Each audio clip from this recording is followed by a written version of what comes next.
It is an exciting day here in Wetzlar, Germany, the home of Leica, and we find ourselves here because they have just dropped the brand new Leica SL3P, but that's not the only thing that's new and exciting. Also, got a fresh new face. This is Matt Grokut, the senior news editor of PetaPixel. How's it going, Matt?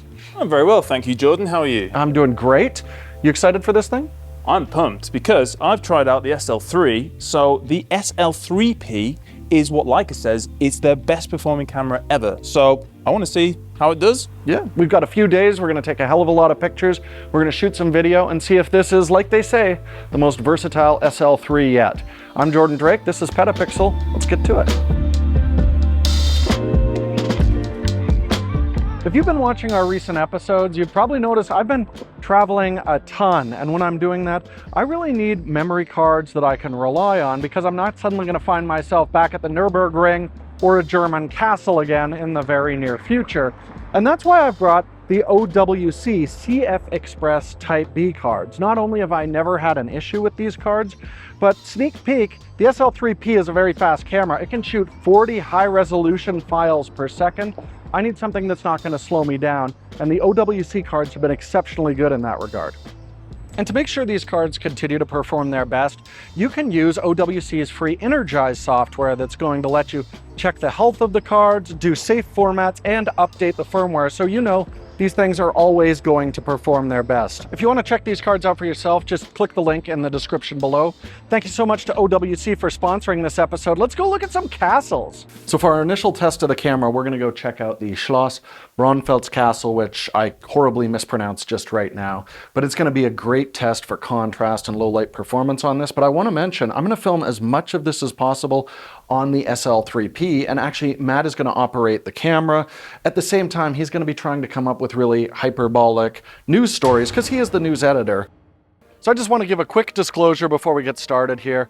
Leica did fly Matt and I out here. They've set us up, paid for our food, and given us some really cool shooting experiences, but they have no input on the content of this video. Our opinions are our own, and they don't get to preview the video before it goes live. All right, let's go shoot.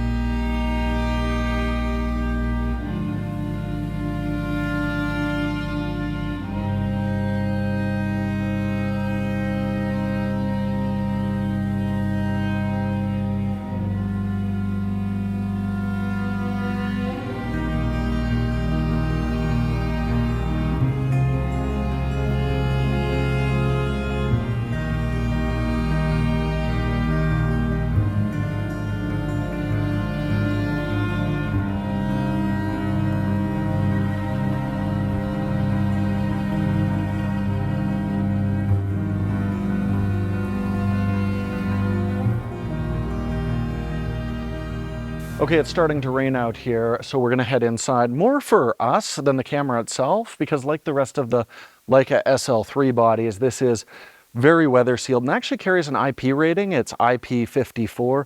So this is a camera I'm really not going to worry about, especially in like a light rain like now, but we're cowards, so we're going in. So this is reminding me that there have been some beautiful things made in Germany, and the SL3 series of bodies definitely falls into that class. They just have a very classic kind of design, which is based on the R series of film SLRs. And really the design ethos on this is there's very few controls on the body itself, and you'll notice that they're pretty much all unlabeled. So the idea there is that you can customize them for however you want. And this is great because it means you can set the camera up exactly for how you like to shoot, what your priorities are. But it does mean if you pass the camera to someone else, they will have absolutely no idea how to operate it. So this camera is your camera. We have all the same displays that we've seen previously, so that means we get an excellent 5.76 million dot EVF on this, as well as a very detailed screen. Now, this isn't the fully articulating style that we see a lot. It's the tilt, so you can shoot above your head or below. It does mean you can't film yourself, so thankfully I've got Matt for that. But honestly, a lot of photographers prefer this kind of design. Also, if you're in this room, they make you wear booties.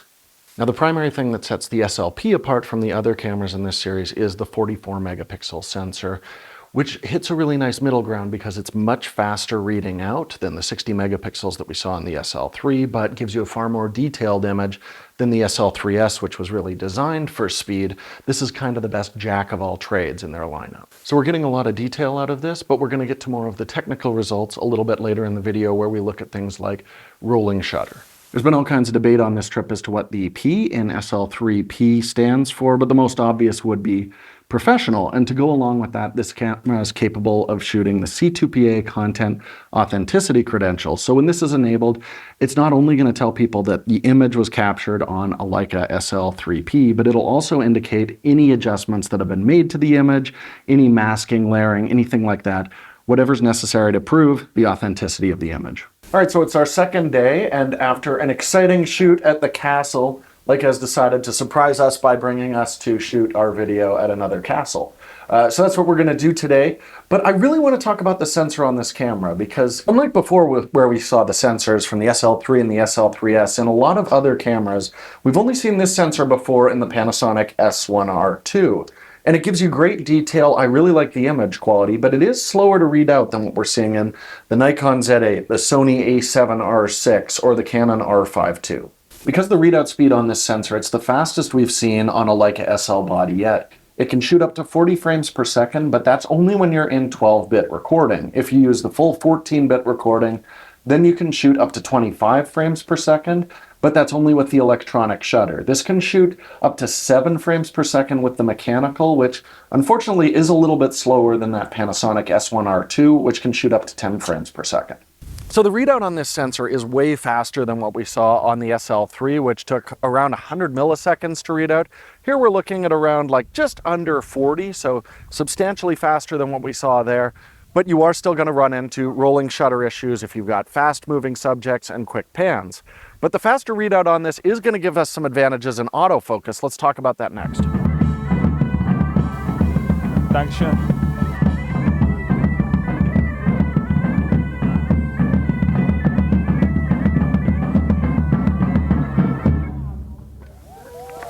So if I'm thinking in headlines here, the SL3P has the best autofocus of any Leica that's ever been produced. It's considerably better than the SL3, and the autofocus is pretty good. Okay, if an object gets in the way, it will break, but it picks it up again pretty quickly. It's also really good at picking out the eye. Even when you're coming across your subject, it's not the eyelash, it's not the nose, it's not the cheek, it's the actual eye itself, which is fantastic. So yes, this is the best autofocus we've ever seen from Leica, but it's still steps short of the Canon and the Sonys of the world.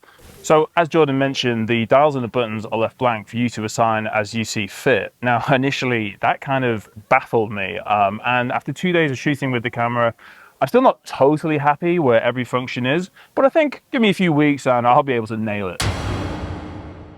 So as far as the dials themselves go, I got to be honest, I think an index dial would be absolutely wonderful, because the dial on the left-hand side is a little bit useless because you actually have to take your hand off the lens to use it. Now, that was the ISO, but I've decided to change it for the thumb wheel. When you press it in, I just find it a lot easier.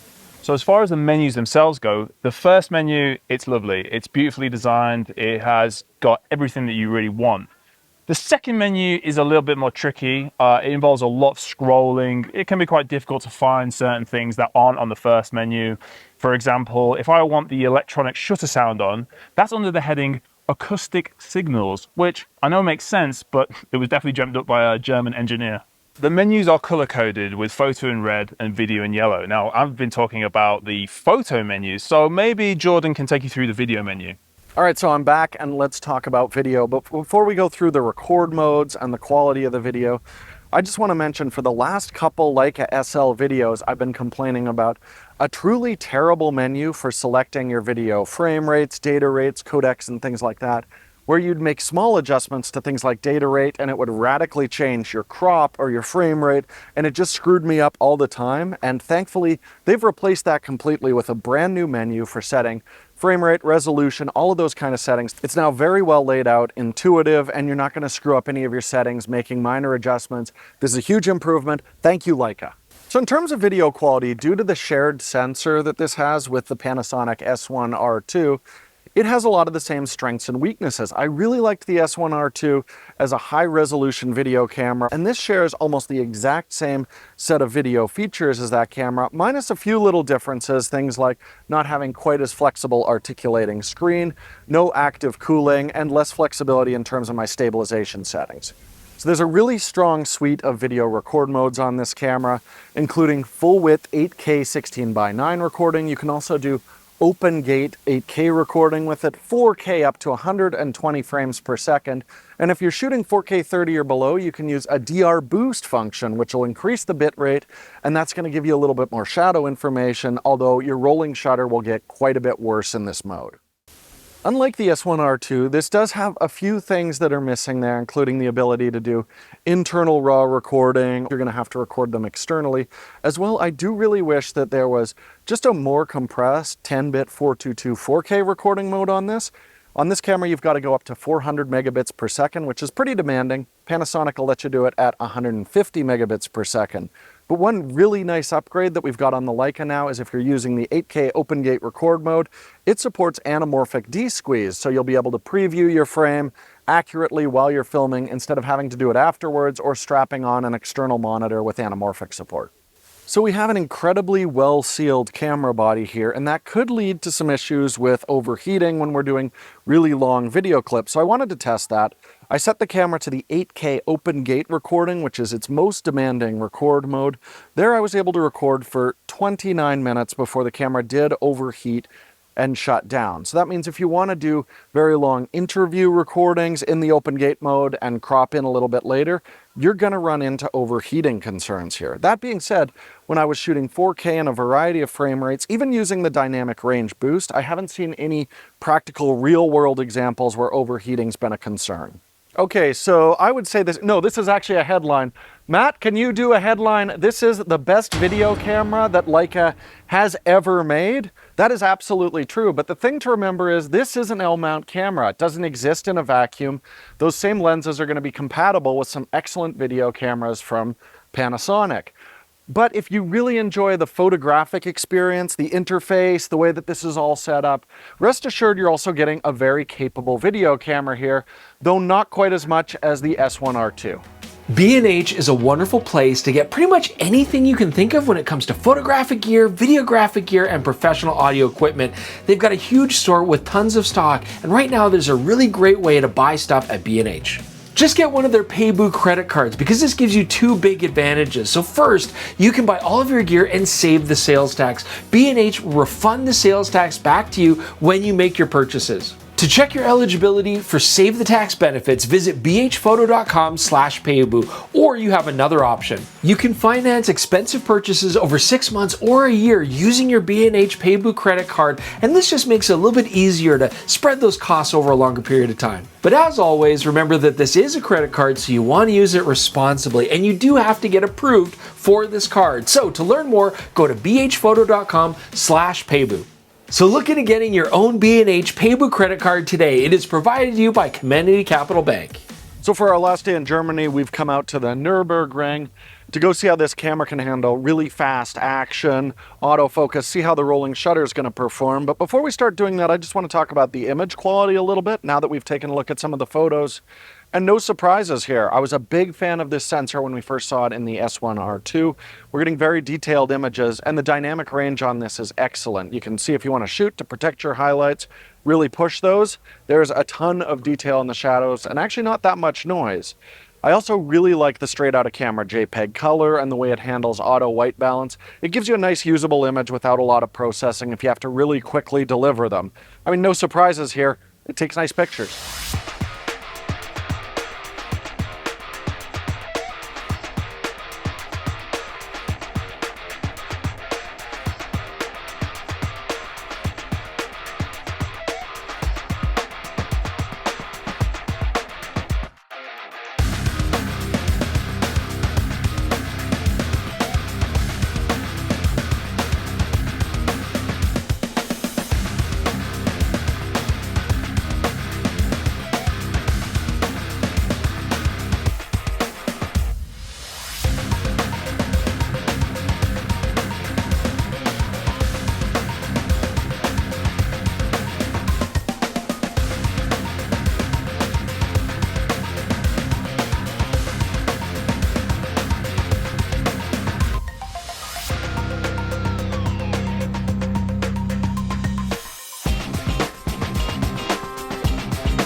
Okay, so we have phenomenal access. We're just right on the sidelines here, and I get to do something I've never done, take photographs. So I'm gonna try and do a few slow shutter speed pans, see how the stabilization works when you're deliberately panning, but also do quite a few shots in electronic shutter and see if the rolling shutter is gonna screw up my images at all.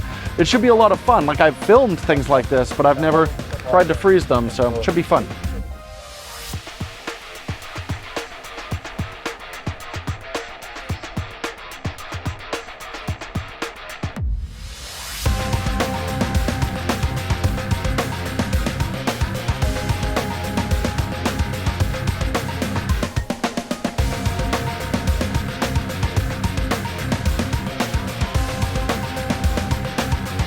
Okay, before we start here, I apologize for the audio. I mean, hopefully it's contextual why it's so loud out here, but how did you find it did, Matt?